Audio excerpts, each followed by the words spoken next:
that process of alignment is going to be an adversity. It's not going to be easy. It's not going to be easy. The part of us that's smaller than that, that's relative, is going to struggle. We will go through things on the way to that. So before realizing that absolute truth, there's always a struggle. Upon realizing that's absolute truth, there's always a freedom. There's always a freedom. Be a temporary freedom, but there's always a freedom. There's always a release. There's always like, oh my God, it was all worth it. Tel Aviv, so kind of in the middle of it. We're in a ceasefire right now. We did have a lot of rockets, but as you know, other places like Iran and in the previous year, of course, Gaza, and also in Lebanon, they're also in a pretty dire straits. Let's just put it that way. And it's really impossible to be a person of spirit, or to consider yourself a person of spirit, or to aspire towards being a person of spirit, who is also a man of flesh and, live in the material world and whatever.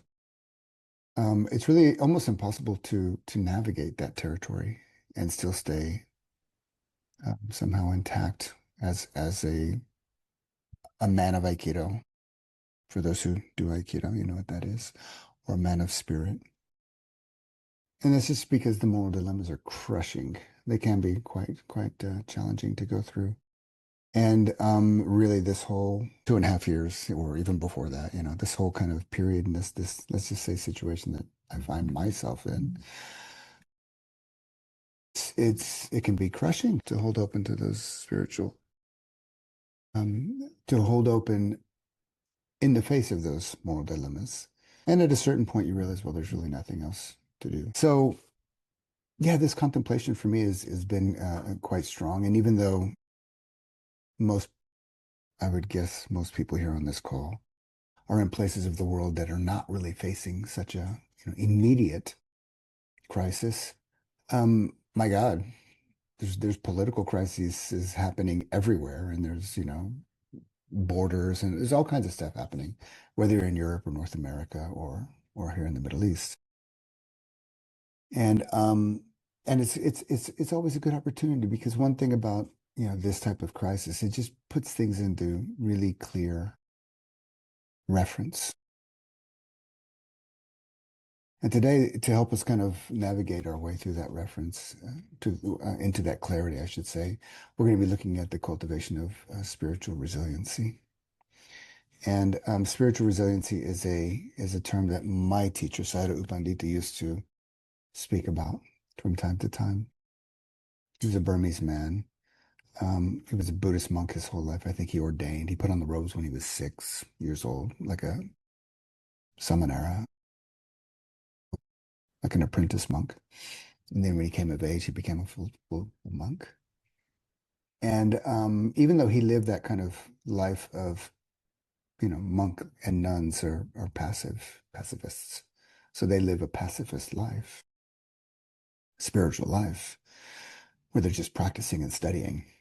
That's kind of it. Maybe attending what needs to be attended to around the monasteries, but then they're either practicing spiritual practice, including meditation, maybe primarily meditation, or they're studying the Dharma. That's their life. Sayadaw Pandita is Burmese, and Burma in fact, it still is a very troubled land on its own. It was run by a military junta for 50 years, and strong suppression, and just all the freedoms that we take for granted: speech and education and assembly and association and press, and freedom of the sexes, and gender equality, and all these things that we take for granted, although I guess there's still fights to be fought there. But what we kind of were born with, we don't realize that the majority of the world does not have those liberties. So Pandita grew up in this time, in that situation where there was zero. And he became quite a well-known teacher, and he attracted a lot of activists to him, even though he was an activist himself, because he's a monk. He wasn't allowed to be. But he lived through adversity. He'd seen it again and again and again and again and again. Burma was the military junta suppressed the masses many, many, many, many times. It's even happening these days. And he used to speak about something called spiritual resiliency. Resiliency tends to mean, I don't know if there's like a formal definition in the West, um, but it tends to mean kind of a psychological ability to rebound or recover when we've kind of fallen apart. It's that ability to recover and how long it takes and how well we recover or come back to some normal balance is kind of an indication of resiliency. The Burmese one, this comes out of Buddhist psychology, so it's maybe a little bit alien, but still, if we unpack it, it makes perfect sense. And U Pandita used to say that it's a combination of two things. The first is withstanding power, and the second is repelling power.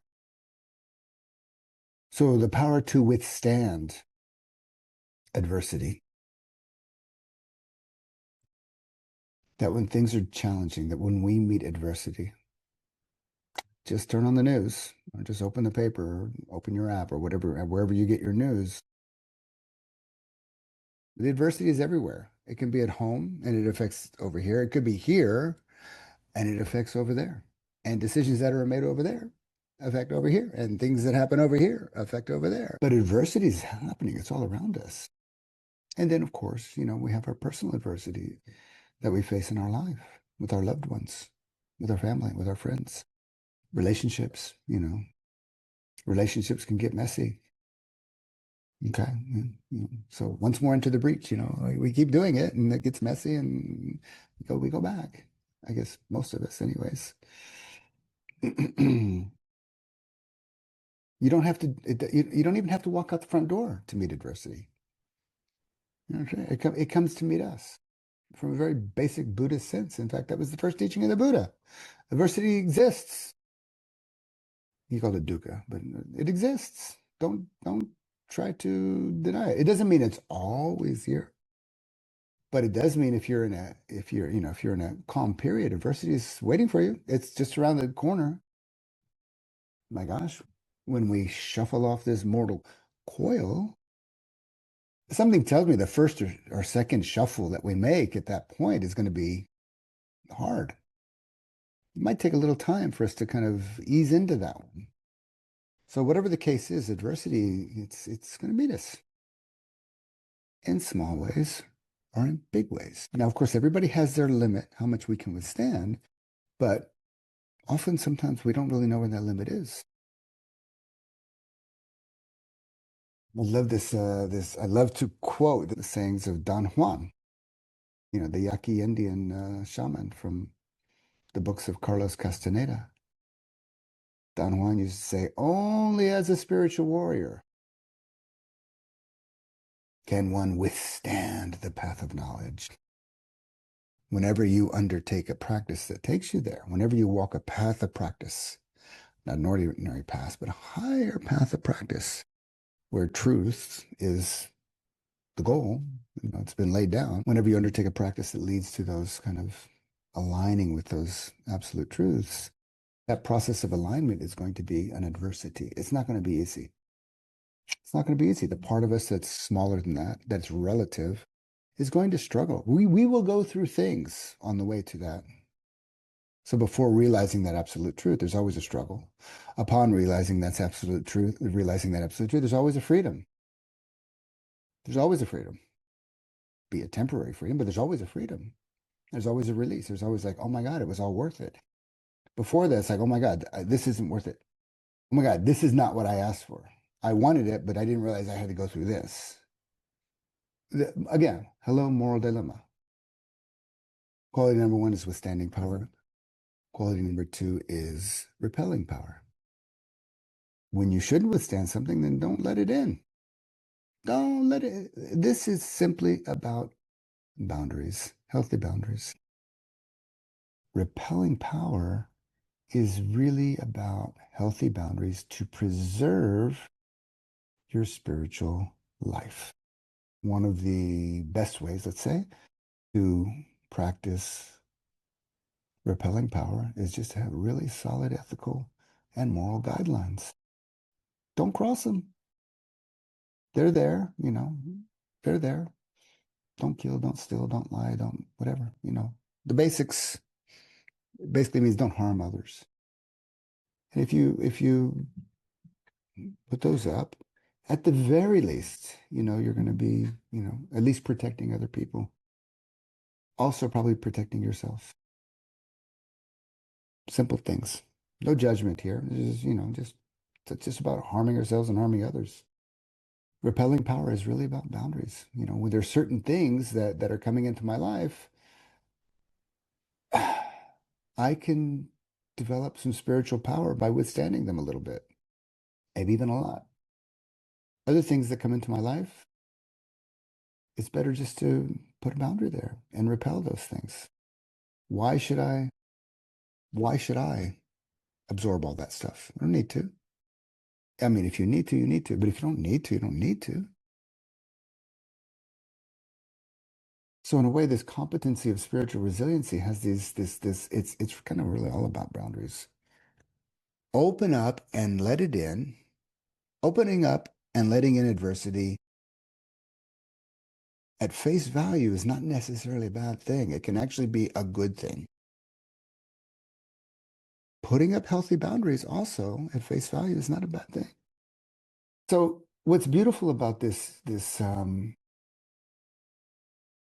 dual quality of spiritual resiliency, withstanding power and repelling power, is that in a way, the question of what to do, should I withstand now or should I repel, is a koan itself. To be or not to be. Should I stay or should I go? Yes. To be or not to be. Yes, yes, yes. The yes is the important part. Is that we stay open to it. We embrace it and we do our practice there. But it's helpful to do our practice. The more clear that my withstanding power is, when I use it, when I don't use it, when it's appropriate, when it's not appropriate, the more clear that that is, and the more clear that my repelling power is, when I don't let something in, and when I shouldn't let something, when I should, and when I let it down, the more clear that whole kind of territory is, the stronger the dialectic will be. So getting clarity on these things is healthy, and it just helps the whole dialectic become more activated. And withstanding power can make me grow when I do it appropriately. Repelling power, healthy boundaries can also help me to grow when it's done properly. But the dialectic between the two, withstand, repel, let in, boundary up, let in, boundary up. I don't know, I don't know, I don't know. That tension between the two, that uncomfortable tension between the two, in that healthy dialectic is an evolutionary tension. That tension will help me to evolve. Because if I don't know which one is which, that means right now I've reached the limit of my understanding. What will help me grow further is to stay in the dialectic, stay in the dialectic, stay in the dialectic.